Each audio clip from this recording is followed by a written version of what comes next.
Maria Blanchard naix l'any 1881 al si d'una família liberal i culta de Santander. Tenia columna bífida i esta deformació del cos determinarà la seva vida i la seva obra. Des de molt jove demostrà unes especials qualitats artístiques pel dibuix i una gran força de voluntat. Son pare l'animarà a seguir amb la seva formació amb els millors artistes de Madrid, on aprendrà a dominar la tècnica acadèmica de l'època.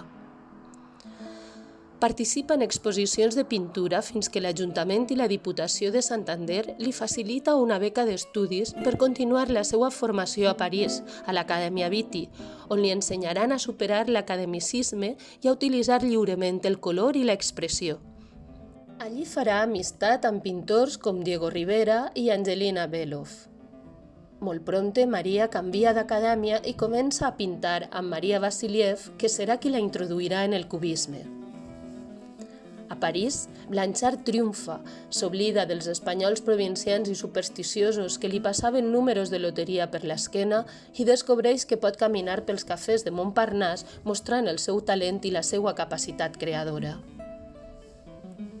Com la resta de pintors cubistes, Maria descobrirà les pintures primitives africanes i a poc modificarà la seva paleta amb colors plans, mentre que el negre li ajuda a definir les formes. L'esclat de la Primera Guerra Mundial sorprèn Maria i els seus amics de viatge en Mallorca i el grup decideix traslladar-se a Madrid provisionalment. En la capital, la pintora coneixerà altres artistes i intel·lectuals com Marie Laurencin, Gómez de la Serna o Lorca. Sense diners per a tornar a París i pressionada per sa mare, Maria obté una càtedra de dibuix a Salamanca. Però el seu aspecte físic la fa objecte de burla a les aules. Maria no ho suporta i finalment renuncia per a tornar a París, on el seu aspecte no la condiciona. En París viurà amb el seu amic Juan Gris y s'integrará en el nou moviment artístic del cubisme. Su paso por el cubismo produjo las mejores obras de este, va dir d'ella Diego Rivera. Durant aquesta fase evoluciona des d'una pintura figurativa amb formes geomètriques cap a un cubisme més sintètic. Participa en les principals exposicions de París amb artistes com Picasso, Braque o Leger. En aquella època d'èxit professional i reconeixement social, Maria es contagia de tuberculosi i entra en una fase mística i religiosa que s'agreuja amb la mort del seu amic Juan Gris.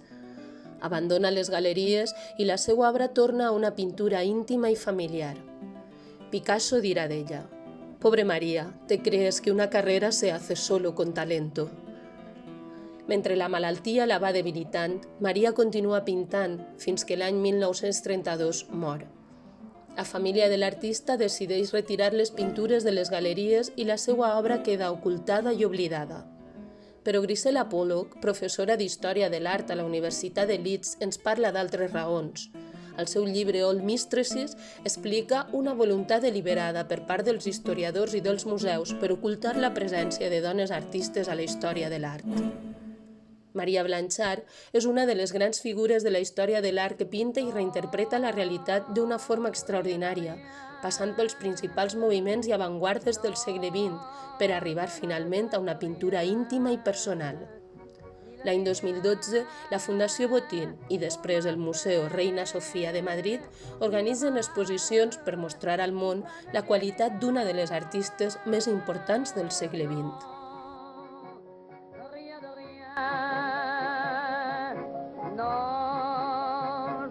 Regrette rien, c'est payé, balayé, oublié. Je me fous du passé.